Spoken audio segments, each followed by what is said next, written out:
I'm Tony Wardle. I'm the Associate Director of Viva. I'm going to talk about global warming, but first of all, how did we get here? How did we get to this position of crisis? And the reason is because politicians have failed us, and I'm going to make one exception in a minute. They have failed us appallingly. The IPC has issued a warning that we have 12 to 20 years to turn this around. And I honestly don't think most people know why they've chosen this seemingly arbitrary time span, 12 to 20 years. What it is, it's the period during which a thing called positive feedback is likely to become well and truly established. Now, I was writing about positive feedback 25 years ago. 25 years ago. I'm not brilliant, I'm not clairvoyant. The science was there, and it's still there, but in masses now. So what is positive feedback? Locked into the frozen tundras and above the tree lines of mountains and in the seabed of the Arctic Ocean are, nobody knows how much, but trillions of tons of carbon and methane.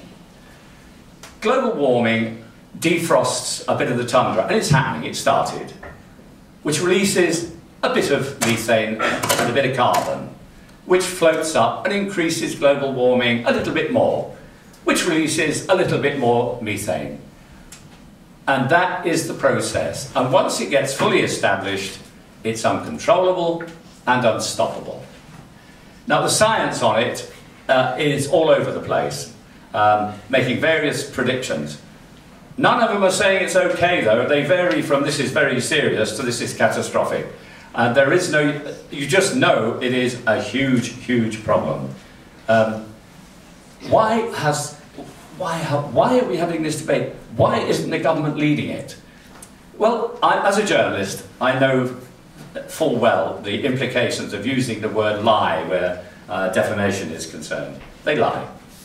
I rang the government and I said, why are you still promoting soya meal for animals? And the answer was, because soya meal is a byproduct of soya oil production, and therefore it wouldn't make any difference. It's a lie. It's the opposite way round. Soya meal produces $7 out of every 11 in a bushel, whatever a bushel is of soybeans, and oil 4. That was a lie. British animals only produce 3.5% of global warming. No, they don't. And the government knows that. It's a lie. Because they commissioned a report from Cranfield University that told them it's 17%, like everywhere else in the world. And so it goes on. We had recently Michael Gove trotting around saying, meat is essential to human health. It's a lie, it's a lie, Michael, and you know it's a lie. It's not true. The opposite is true. We have a thing called the British Nutrition Foundation. It's British, it's nutrition, and it's a foundation, it's a charity, it must be good. And now everybody is referred to them on matters of, it's funded largely by the meat and dairy industries. And so it goes on. There was a glimmer, a real glimmer of hope when Kerry was at DEFRA, and it's gone. And the Labour Party really is not doing any more than the Tories at the moment, although I hope you've got something that's coming up. Now,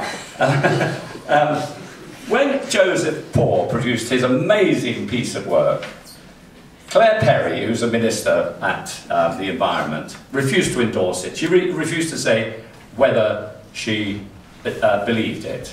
And when she was asked whether she endorsed its major theme that we had to give up meat to solve the huge climatic problems, she said, oh dear, what sort of nanny state is this that we're living in? I love meat. I'm not going to tell hard-working people when they come home at night that they can't sit down to a dinner of steak and chips. She is climate change minister, for God's sake. And so it goes on. And we have the Meat Advisory Panel, which they've learnt all their lessons from the tobacco industry, who prevented real action on smoking for decades, and they're doing the same thing. Lie.